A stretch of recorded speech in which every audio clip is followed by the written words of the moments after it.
Hello and a warm welcome from the amazing Silk Road Congress Centre here in sunny and very warm Samarkand at the very heart of Central Asia, where we're hosting our 2023 EBRD annual meeting and business forum. My name is Jonathan Charles. I'm a former managing director of the European Bank for Reconstruction and Development. Samarkand, a melting pot of different cultures and civilizations, of course, one of the oldest cities in the region, and a perfect place perhaps to seek an historic perspective on some of today's global challenges.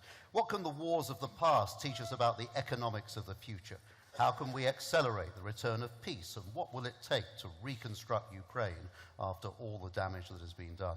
It is, after all, well over a year since Russia's war on Ukraine started. The war has exacerbated a number of unwelcome global trends: rising inflation, poverty, food insecurity, we can name many more. What's next? And this is what we're going to be looking at today. Can history help us to understand the current challenges that Ukraine faces, and indeed the ones that will follow when the war is over? The latest assessment by the government of Ukraine, the World Bank Group, the European Commission, and the United Nations, released in March, estimated the cost of reconstruction and recovery of Ukraine at $411 billion over 10 years. So the scale of the challenge is huge. We have our guests here today. They'll be using the past to model the future. We have Harold James, who is Professor of History at Princeton University. Thomas Kleiner-Brockhoff, the Guido Goldman Distinguished Scholar for Geostrategy from the German Marshall Fund of the United States.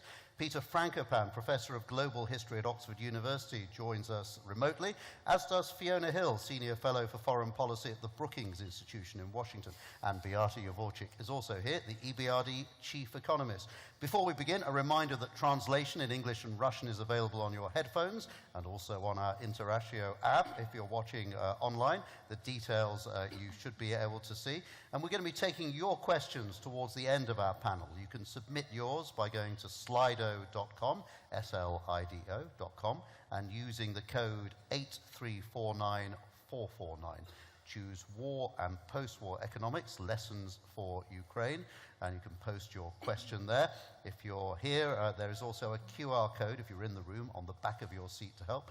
Just point your phone and ask your questions. 8349449 is the code for slido.com. But let's turn to our guests now. My first question to all of you, the whole panel: what is the big picture? What's at stake? Does history have the answers? Big questions. Let's go first to Fiona Hill at Brookings in Washington. Fiona. Very much, Jonathan. Actually, I have to make a slight corrective.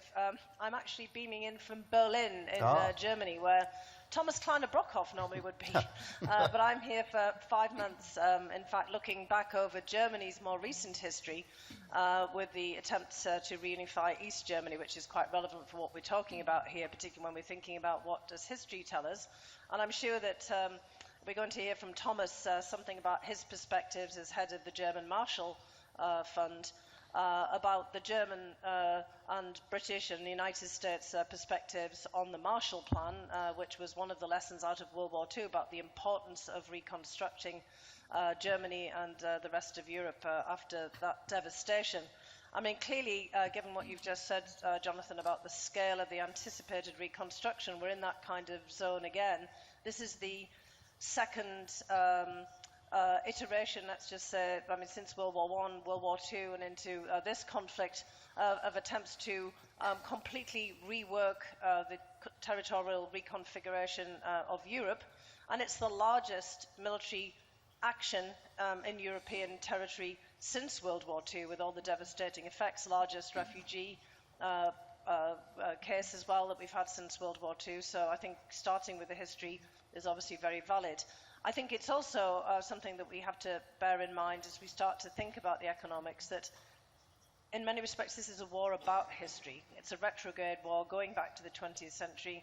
Vladimir Putin sees this about Russia's historical right as the last continental land empire to keep on to territory that was either conquered or ceded by treaty to Russia going back to the imperial period.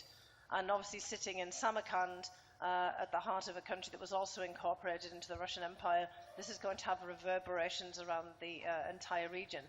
But Ukraine is going to look, at the end of this war, like a very different country than it did both in 1991, when it finally regained independence from the Soviet Union, but also from 2021, or a year before the outbreak of this war. We're going to see demographic impacts. We're going to see obviously the destruction of critical infrastructure, and we're going to have to build forward in a different way, just as we did after World War II. But I'll leave it there because I know we're going to get onto that as part of the discussion. But there's very much the weight of history bearing down on this conflict in so many different ways. Thank you for kicking us off, Fiona. Yeah, some interesting points there, and I like the weight of history. I guess that's really at the heart of what we're discussing today. And Harold James, perhaps I could turn to you. You are normally in America. You're not in Berlin, but you are here with us. Sure. Thanks very much, Jonathan. Yes, indeed, it is about the weight of history. And this is a conflict which is like the great wars of the 20th century, the First World War or the Second World War, in the sense that both sides really can't see a road to ending the conflict without the complete political change of the other side. And that makes, obviously, any kind of negotiation very, very difficult, and it makes the prospect of what an after-war situation looks like hard to imagine. For President Putin, he put it very eloquently just a week ago on the May the 9th parade in Moscow, when he said that he regarded this as a turning point in the history of civilization, and that he believes clearly that Ukraine should not exist as a separate country. On the other hand, how is it possible for Ukraine to work with a Russia that is controlled by such a man? And I think many people in many countries, not just in Europe and not just in the United States, see exactly that point. And actually many Russians see that point, because Russian history is full of moments in which military defeat produced major political change.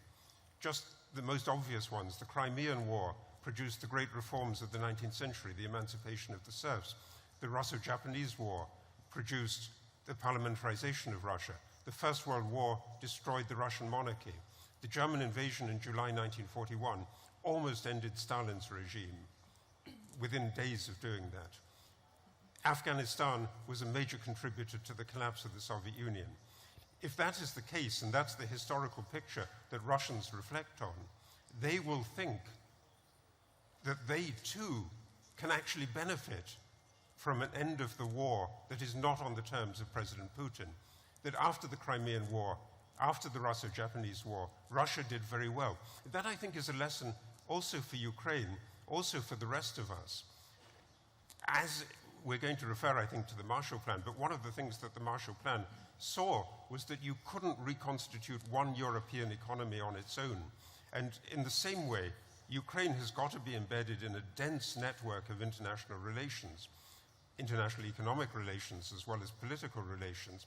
But it seems to me that it's very, very difficult to think of a future of Ukraine that is sustainable with a powerful, malevolently controlled regime right next door to it. Harold, thank you very much. Let's go to Peter Frankopan, who's also joining us remotely. Peter, how do you see where we are and where we're going? Well, thank you very much for including me on this panel. I'm just sorry I'm not in the beautiful city of Samarkand with you in person. Well, I suppose the most obvious thing is that this war is not just about Ukraine. It's not even just about Russia. But the escalating effects regionally, globally, are profound. So in the worlds that I look at, of course, in Central Asia, the consequences of what's happened in the last 15 months are seismic in terms of what has already happened as well as what might or might not happen in the future. Baltic states, reconfiguration of Scandinavia and the membership of NATO, the opening up of the Arctic and the consequences that will have because of Russia's invasion are profound. If one takes the circle on from that, China, I think we're not particularly good at seeing the ways in which this is not necessarily only good for China, but clearly China's been a beneficiary in many ways, economically, politically, even militarily, over what has happened with the Russian invasion. And that will have consequences that will spill out way beyond what happens in the corridors of power in Moscow in the coming months or perhaps years. In South Asia, the change of balance between, because of energy prices, wheat prices and inflations and other things that are not only to do with the war, but have produced a sequence of consequences in the last 15 months that we don't spend much time thinking about, certainly not from a European perspective. So I think it's going too far to think that we've started a new global order, as you sometimes hear from Moscow and Beijing, but clearly the disruptions are seismic in their scale. I mean, just as a postscript to that, 24 of the 54 countries in Africa either abstained or voted against condemning the invasion of Russia last year. And I think that we need to remember that 85% of the world's population don't live in Europe or North America, and how we try to bring them along with the consensus, how do we try to build alliances and a return to normality to stop missiles being hit this morning's salvo at Kyiv in particular, horrific. What it is that brings a return to the kind of last 3 decades that most of the world has seen of, by and large, high levels of cooperation, by and large, high levels of development, particularly in developing countries, and a way in which we have found typically ways to resolve problems. That's not the case perhaps for Libya, Syria, Iraq, Afghanistan, but largely these have been, post-Berlin Wall years, have by and large been quite good for us all. And those of you in Central Asia based out there will know that what has happened in Ukraine may well be something that escalates towards your region in the coming months and years, depending on what the variables are. But that big picture, I think, is not just having the lens focused on eastern Ukraine and on Moscow, but to try to see what this means for everybody around the world. Peter, thank you very much. Thomas, we've already heard several mentions of Germany, actually, in the past, and also the Marshall Fund. What do you think? Well, if you ask about what's the historical lesson here, I think if you get one obvious one is if you get have an aggressor and let him get away with annexation, the appetite will grow, and it will grow just because he can. So we've seen this before. History is full of aggressors who've started and then took the next steps. And in this case, this aggressor has already talked about his next steps. We know from the draft agreement that he presented to NATO and the United States in December of 21, what his next steps in his minds are going to be. It's changing the European order and changing the nuclear order in Europe as his fantasy. And I think I might actually disagree slightly with Peter when he says it's too far to think about a new global order. It's hard to think about this war without the declaration of February 4th. I call it the Beijing Declaration of a New World Order between Russia and China. At least if you think about a Russian victory, then I think we would be very much closer to a dramatically changed geopolitical setup, and the ambition of a new order is embedded to that. That is why I think it's so important to think forward, to like in this group, like around institutions like the EBRD, to think one step ahead and to present and to think about a strategy of hope, a strategy of reconstruction, and a strategy of future, exactly because it is true what Harold just said, that the parties see it as so difficult to come to terms. So we have to map out what a future could look like. Some people, when I talk about and deal with Ukrainian reconstruction, they ask, well, why are you doing this now? This war is going on. Isn't this a distraction? And then my answer to that is, no, it's not a distraction. If this war were to end tomorrow, people would ask, what have you guys been doing in between? And just as a reminder, planning for the European future started during World War II in 1943. So there's got to be a lead time to conceptualize something of the size that we're talking about here, and that is why we should be doing this now.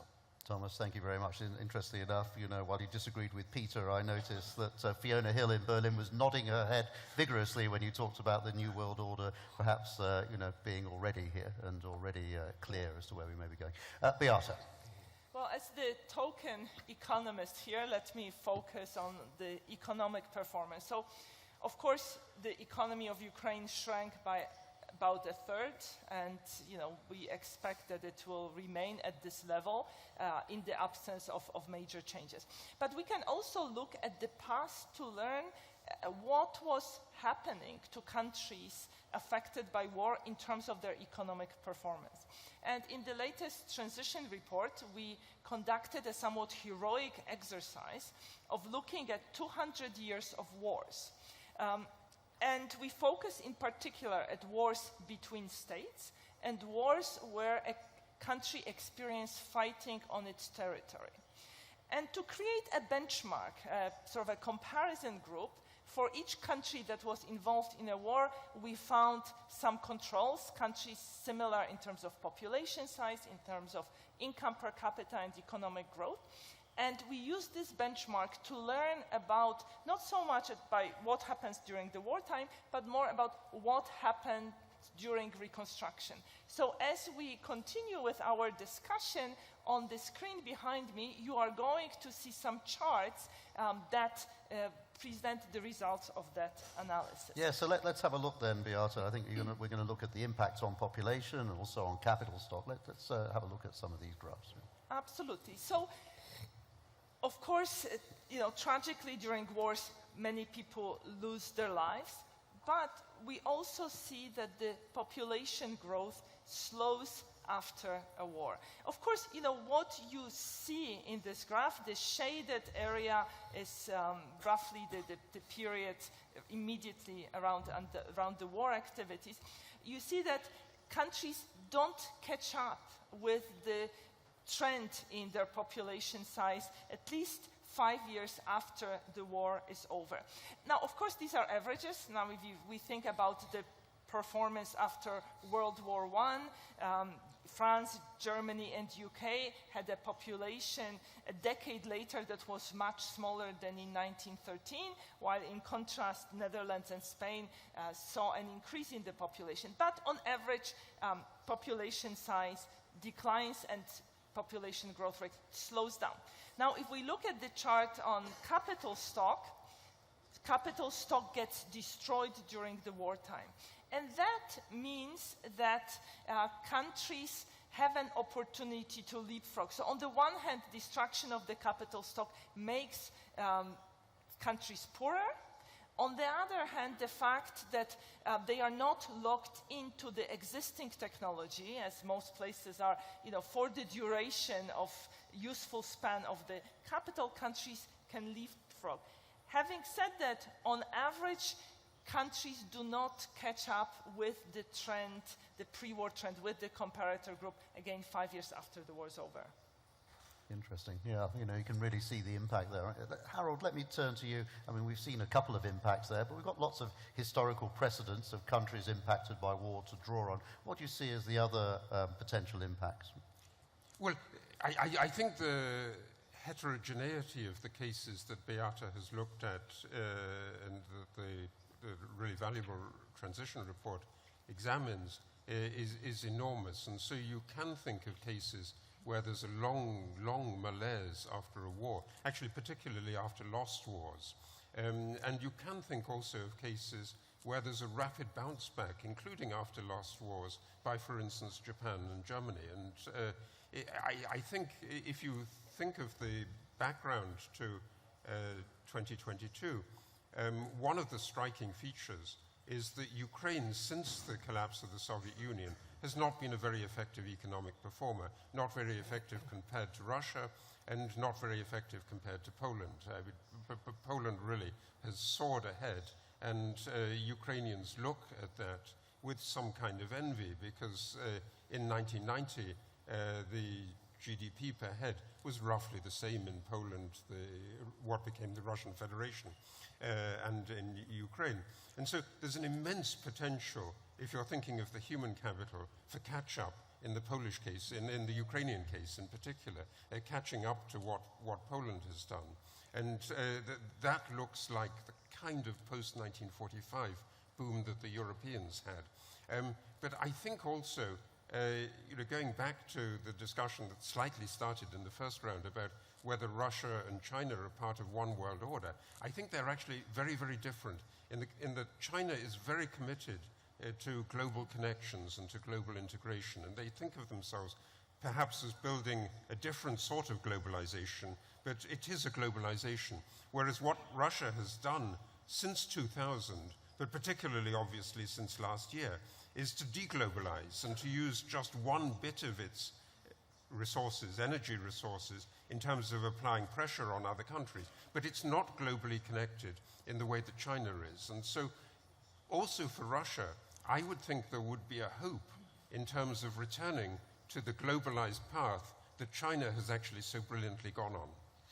Okay, and Peter Frankopan, maybe I can turn to you. You know, we've talked a lot about how quickly countries can bounce back, and Harold gave a couple of examples of where there was a quick bounce back. We've seen, you know, as we've just discussed, you know, large loss of life already in Ukraine. What do you think about how quickly from history, what does history tell us, Peter, about how quickly countries can come back from that? Well, the first question is, how does the war end? And what kind of settlement is agreed?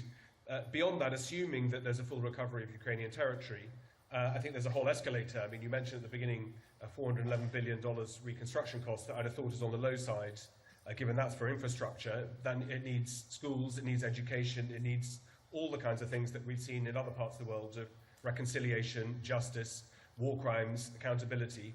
And then, of course, repopulation of the areas where Russian control has become established since 2014. And what the profile and process of that looks like is not completely clear to me in terms of Ukrainian recovery of those territories, whether there's a mass exodus of the existing populations and new settlers, or whether there's some form of accommodation. So I think the variables there are tricky to see, but it's no quick fix. It'll take time, it'll take money, but it can be done. I think the question we also probably need to think about is, what does the end of the war look like politically in Russia? Because of the flight of people from Russia, particularly young, particularly talented, particularly liberal, particularly clever, the brain drain means that the type of Russia that emerges from this looks to me pretty broken. As it happens, as of last month, the life expectancy for a 15-year-old Russian man is now the same as it is for a man of the same age in Haiti, which is one of the most deprived and poor states in the Western Hemisphere.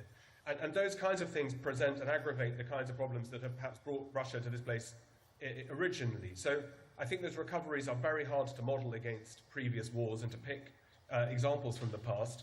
But I think it's multi-decade, and it's not always done easily. The big question, I suppose, that for you in the audience to think about is whether a Marshall Plan or a type of Marshall Plan will be forthcoming, how that's funded.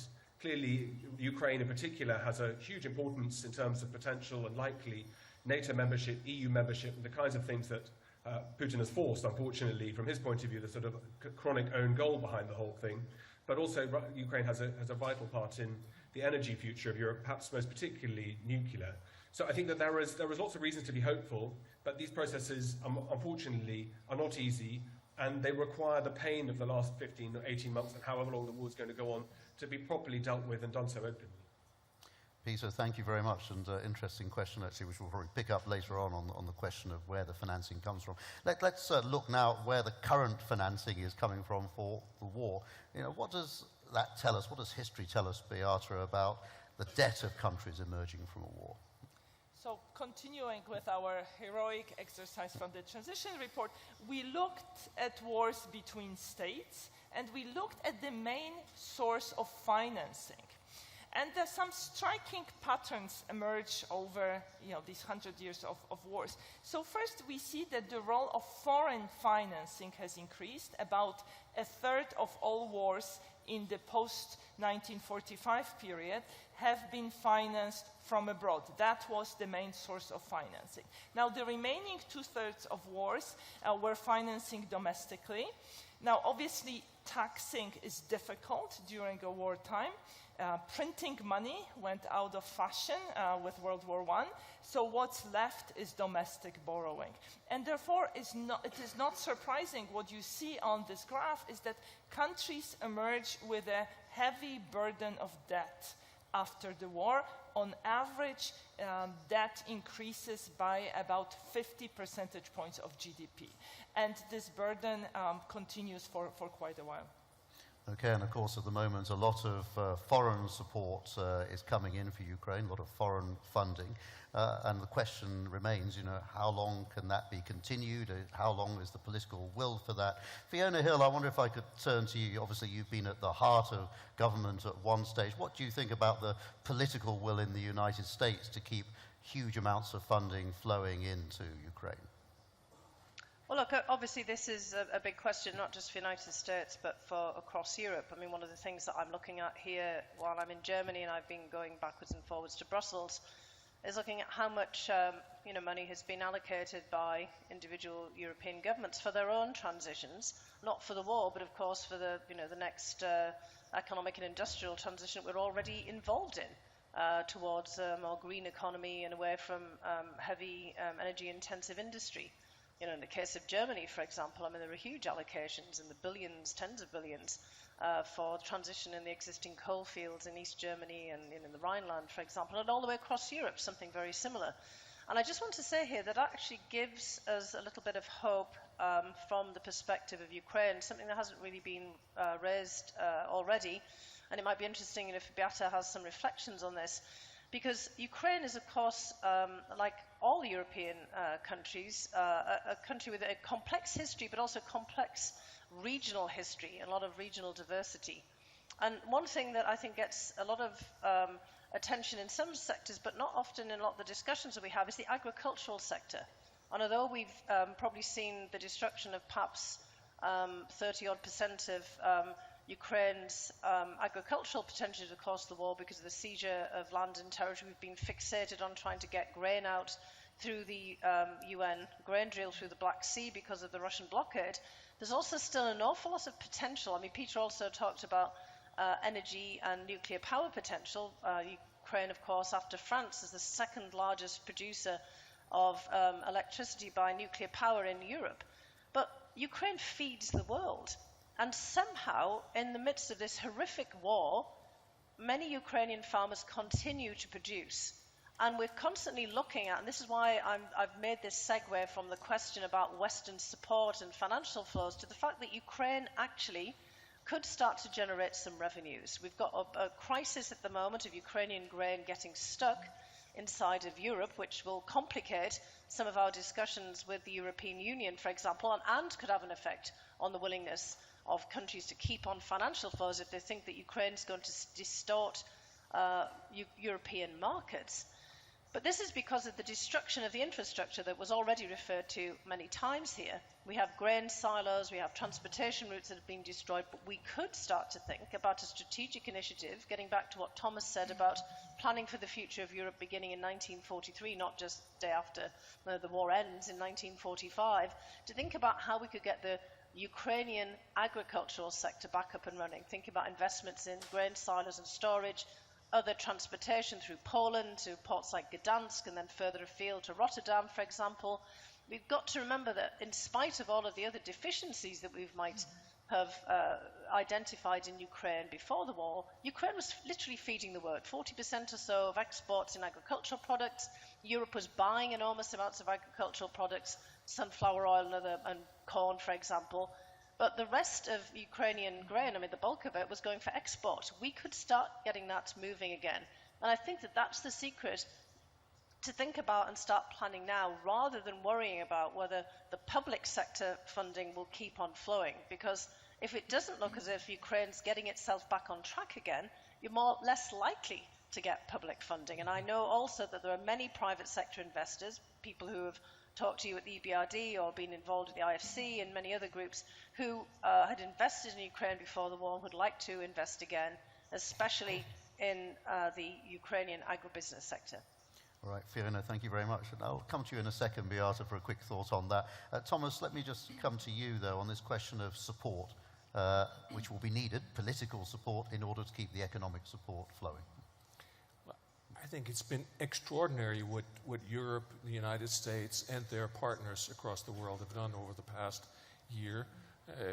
We've put this together, I think, 52 billion by Europe and the European Union and European Union countries, 48 billion by the United States, pretty much on the same level. The idea that you're in April of a year and the finance minister of Ukraine can say to his partners, the budget deficit in a wartime budget is closed, is, I think, a testament to the macrofinancial support that has been coming through the donor community. Now the question is, how stable is that? How long can this last? We're seeing we've talked about donor fatigue, I think, for a year now. It hasn't been coming. I think you can see some drop-off of public support in the United States, less so in Europe. But how is that going to affect each other? So if you were to have a situation when in the United States there would be a drop-off, there would be an election, there would be a different political setup, would Europe pick up the slack? That, I think, is a difficult question and hard to imagine. It's much easier to imagine that Europe keeps on doing what it is doing. Can it increase? It is very hard for me to see. Can it stay stable? I think for some time, with little drop-off in public support. No, I think it's been very interesting. I often think about the United Kingdom, my own country, and what I hear from ordinary citizens. You hear citizens complaining about the cost of living, about other issues, with higher taxes. What you don't hear them saying is that means we have to stop support for Ukraine. And I think that's been quite remarkable, actually, and I think that tells us something that I don't see any sign of that dropping off in the United Kingdom. And I think, that has been much more robust than might have been expected, actually, bearing in mind we're now over a year into the conflict. Beata, I promised you a return to Fiona's point.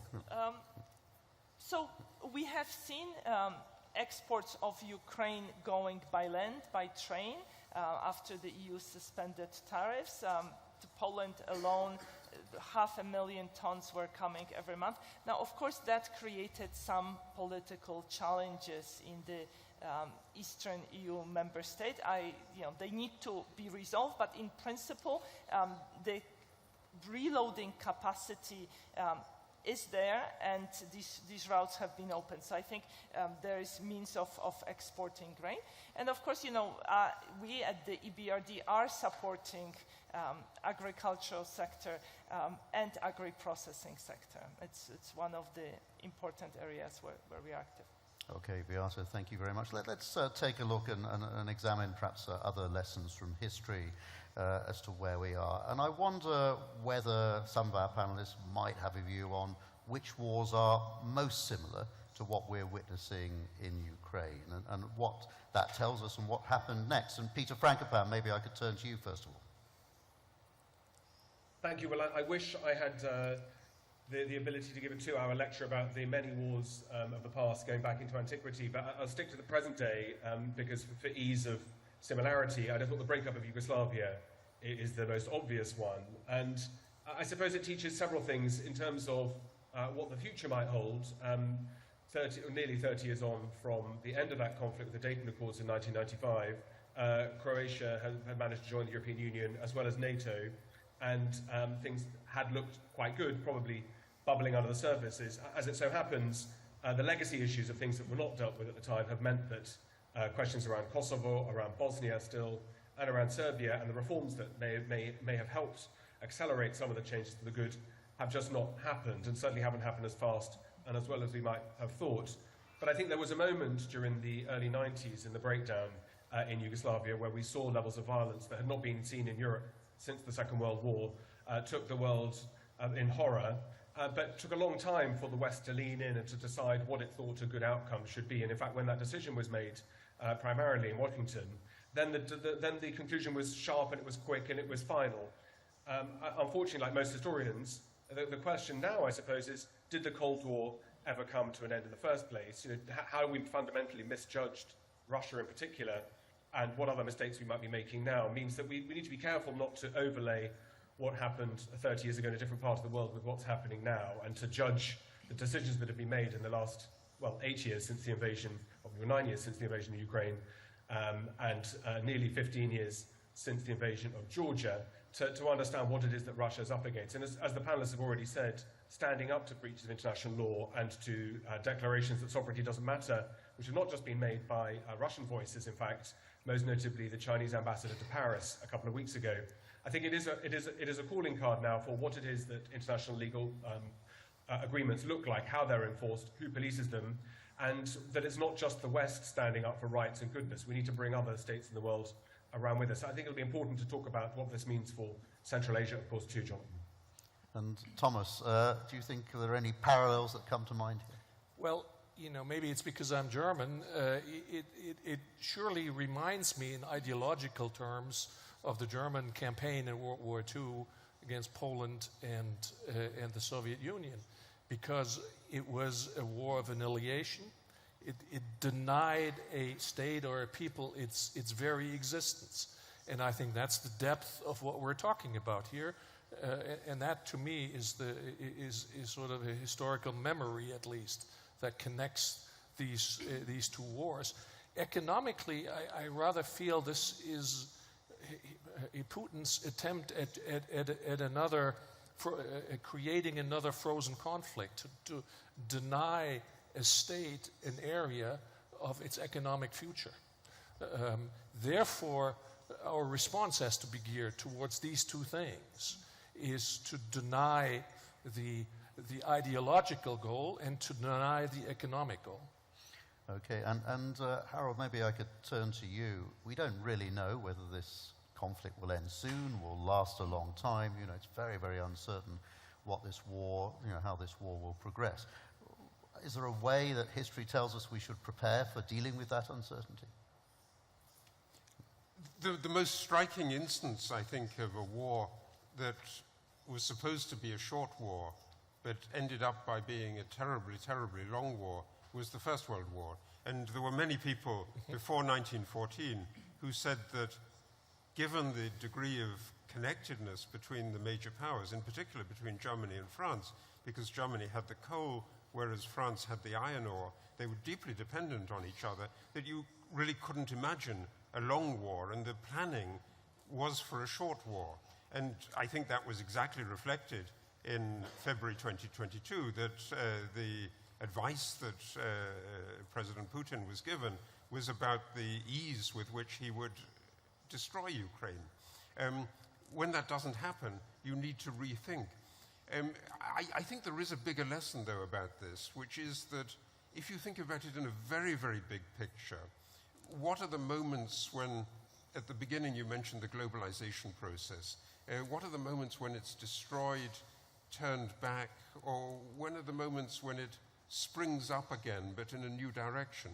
And those moments when globalization, as it were, springs up again, are actually normally after big supply shocks, negative supply shocks. So the 1970s was like that with conflict in the Middle East.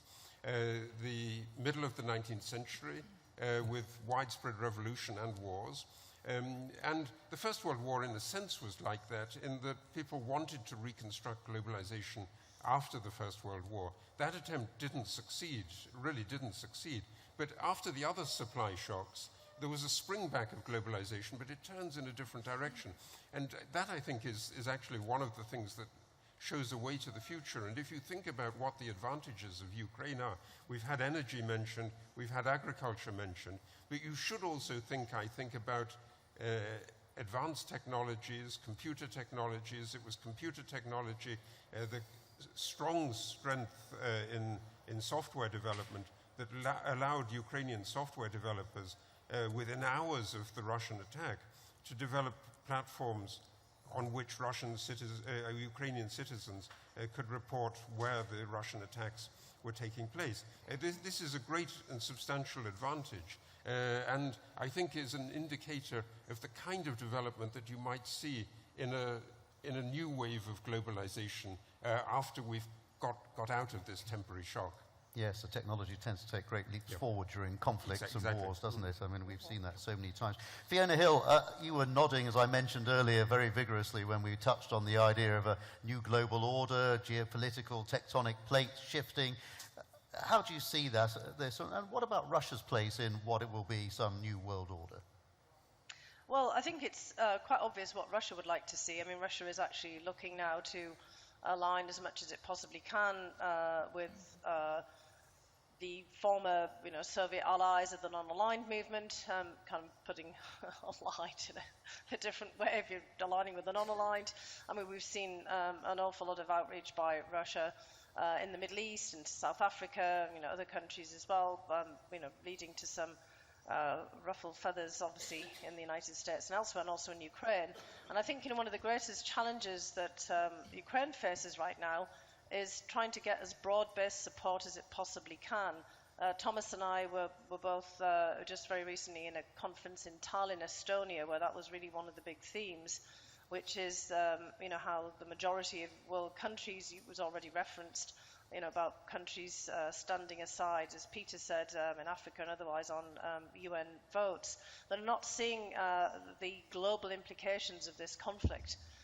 Russia has been reaching out to the BRICS grouping, for example, trying to, basically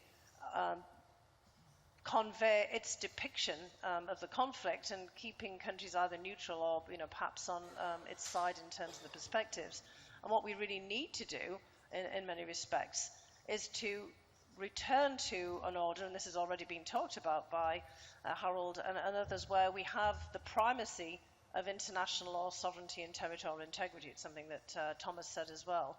I mean, I think, part of the mistake that we've been making on the United States or on the European front is trying to depict what's happening in Ukraine, at least politically, as a kind of a great epic battle between democracies and autocracies.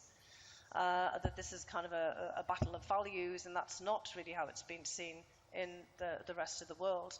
Ukraine has also been trying to stress, but with actually limited success, to other countries in Latin America, Asia and Africa, that this is a post-colonial struggle.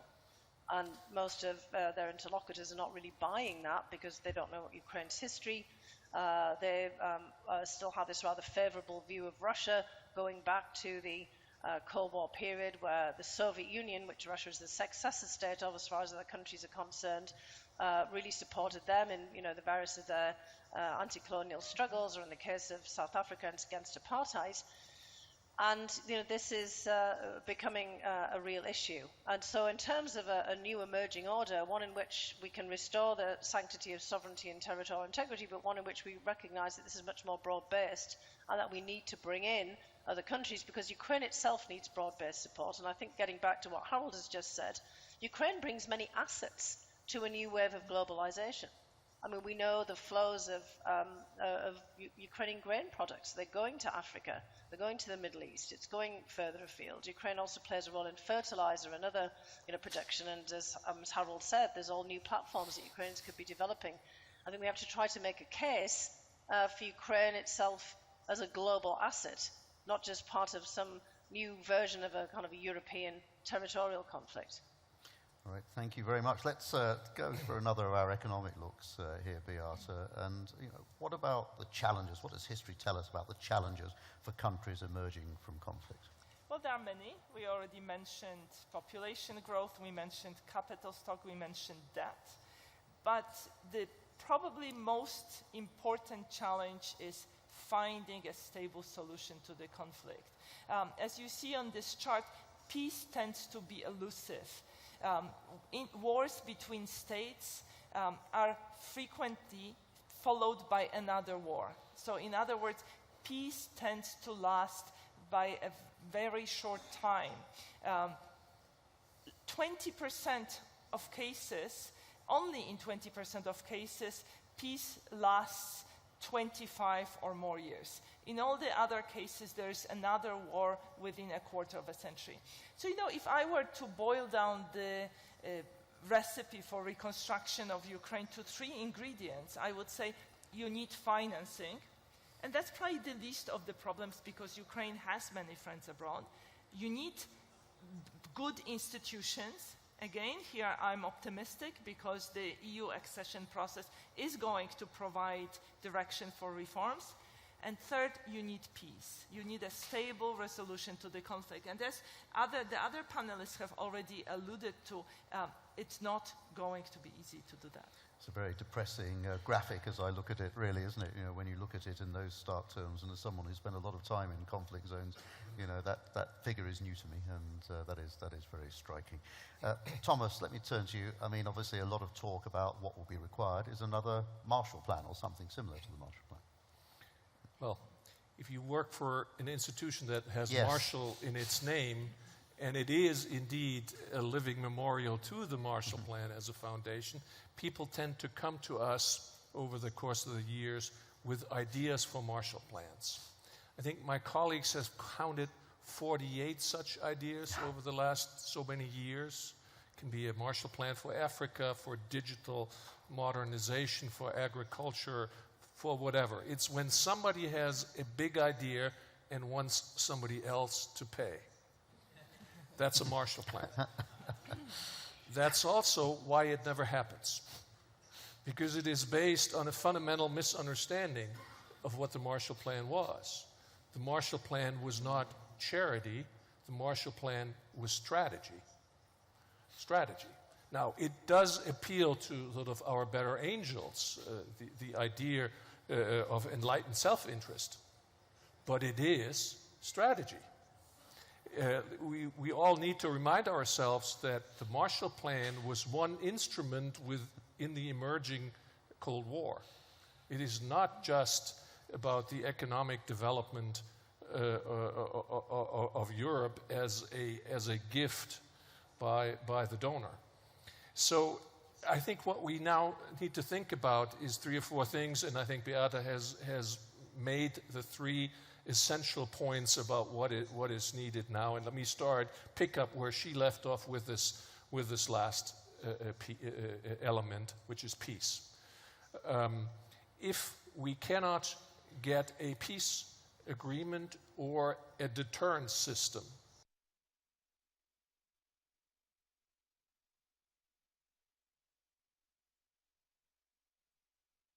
for a long time, a growth trajectory to the country. And that, by the way, connects to the Marshall Plan, because the Marshall Plan was invented, but then countries figured out in the emerging Cold War, this isn't going to just be enough. And it was the French and the Brits who went to the United States and said, well, we're going to need security guarantees. So the first precondition is that there is a stable post-settlement or post-ceasefire order that guarees some stability to actually get to the outer rings of that graphic that we just saw. The second point to make, I think, is there is a major difference to the Marshall Plan today.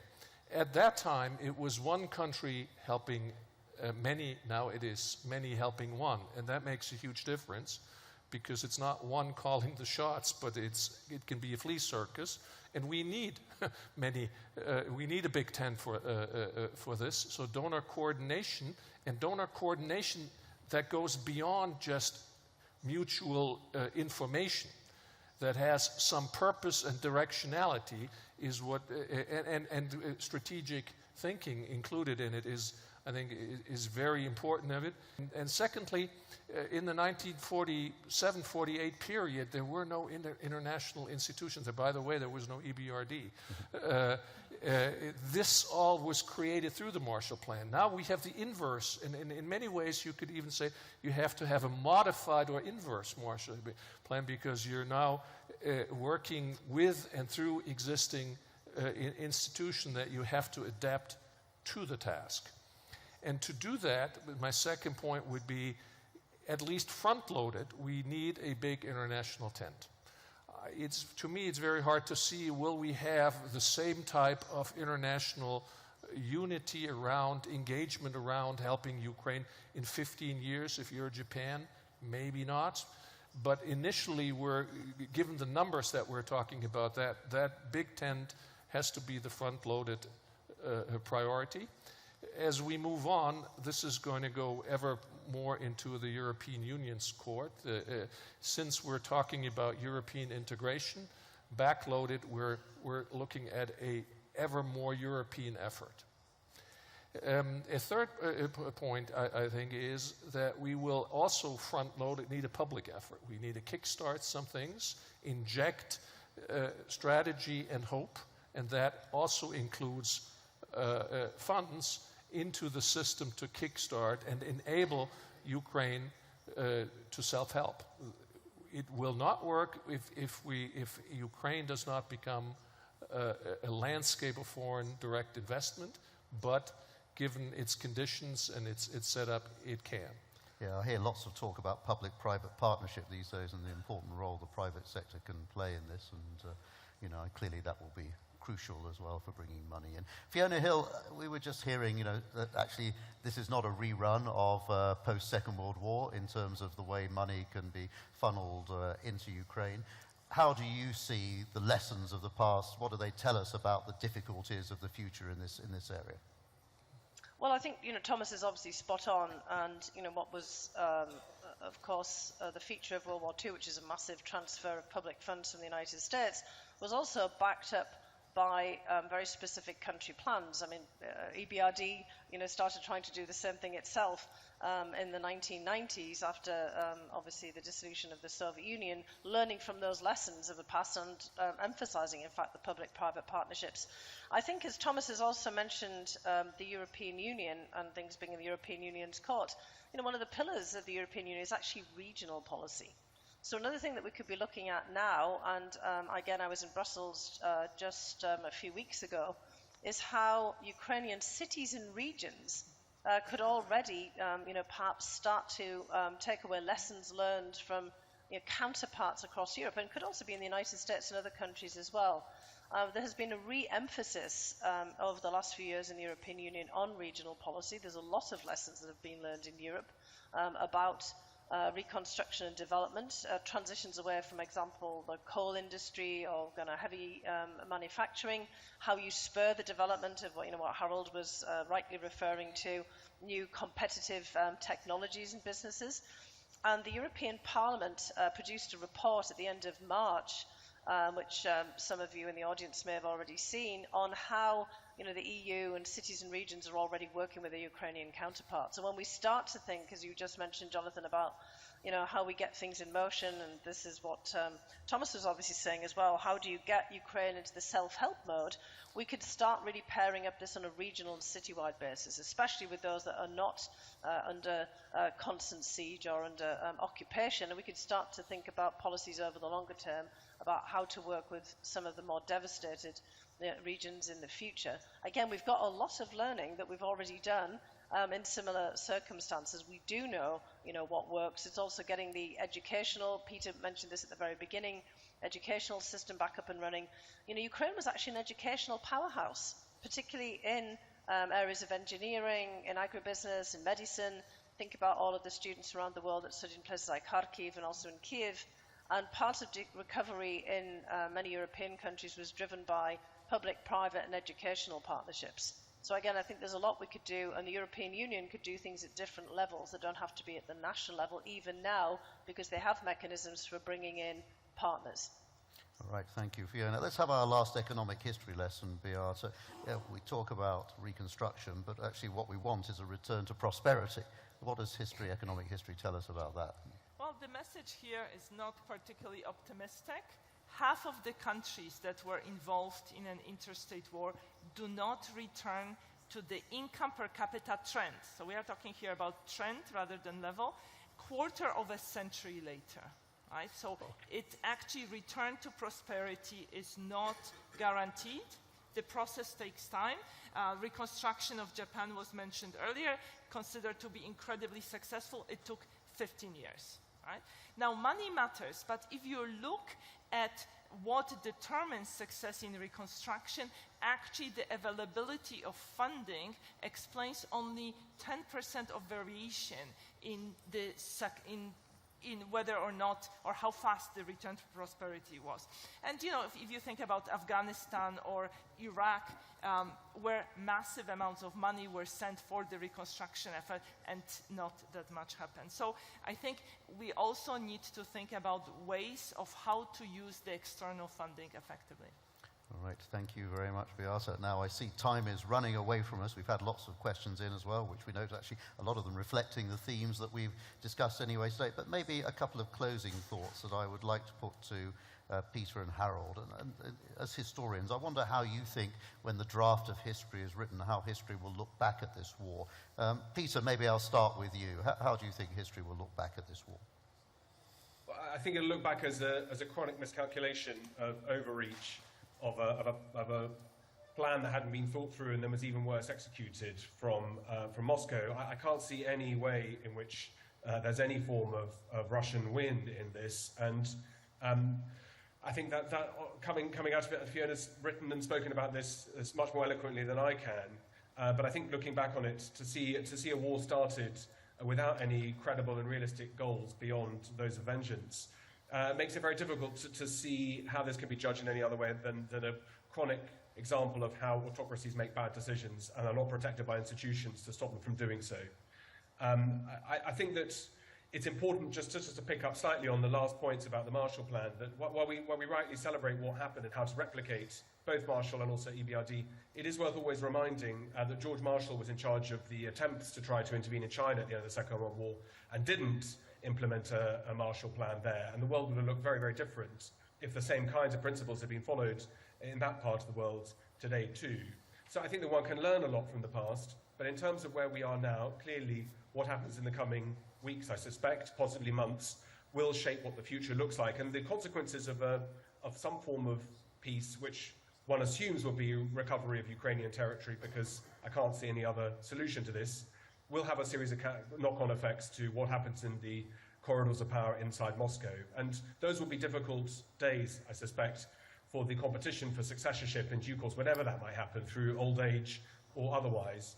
But I think looking back on this, the unprovoked attack in an attempt by Moscow to solve what it perceived as a series of existential problems, I can't think will be seen anything than a spectacular own goal that ended up uniting Europe, ended up strengthening the West, and quite possibly bringing about a series of changes in Russia that will be so counterproductive that they will look like what happened in Belgrade in the early 1990s. Peter, thank you. Harold, future historians, what will they be saying about this? Well, this is actually very much a variant of what Peter said. I think Peter's absolutely right on this, that this will be looked at as a war that was prepared and conducted with just an astonishing degree of incompetence. And I read or reread Alexander Solzhenitsyn's August 1914, where the discussion of the Russian army in 1914 and the way that the leadership communicated with the troops on the ground is an almost precise echo of what is going on in the Russian army in Ukraine since February 2022. So you can, I think, look back on the issue in two different ways. People will ask whether the war is just or not, and I think this also goes back to the question of how it's viewed in most of the world. And I think there's a kind of delicate balancing there, because most of the world doesn't like the Russian aggression. Very, very few countries voted in the UN General Assembly vote not to condemn Russia. Many abstained. So there's a widespread feeling that the war is unjust, but there's also a feeling that this is a moment of transition in the relationship of the world with the United States and with Europe. And it's that aspect that I think will get a lot of attention. But bear in mind also with that discussion, where governments look legitimate, and I agree completely with Fiona when she was castigating the obsession in some parts of the US with trying to formulate this in terms of wars of democracies against autocracies. I don't think either that's the right way of thinking about it. But what it is a combat between effective ways of managing societies and ineffective and incompetent ways of managing societies. And what Russia has shown is just a case study of incompetence. If you want to be legitimate, and that's for democracies, but it's also for other types of government, if you want to be legitimate, you need to be competent. If you aren't competent, you lose what in China is thought of as the mandate of heaven. And it seems to me that Russia has lost the mandate of heaven. Very powerful final thought. Thank you very much indeed, Harold. Thank you to Thomas as well, Fiona, Beata, Peter. Thank you for joining us. Thank you to all of you online, all of you here in our audience, including many of our Ukrainian friends that I'm very glad to see here as well. It's been a fascinating discussion, and clearly we don't know what the future will bring, but you know, the history is a good guide to some of the things that we might care to think about as the parameters. Thank you very much for being with us. If you enjoyed this conversation, you can subscribe to our EBRD podcasts. You can download them on iTunes, and of course, we like it if you review and rate them. It lets us know what you might like to hear about in future. But thank you again, and goodbye.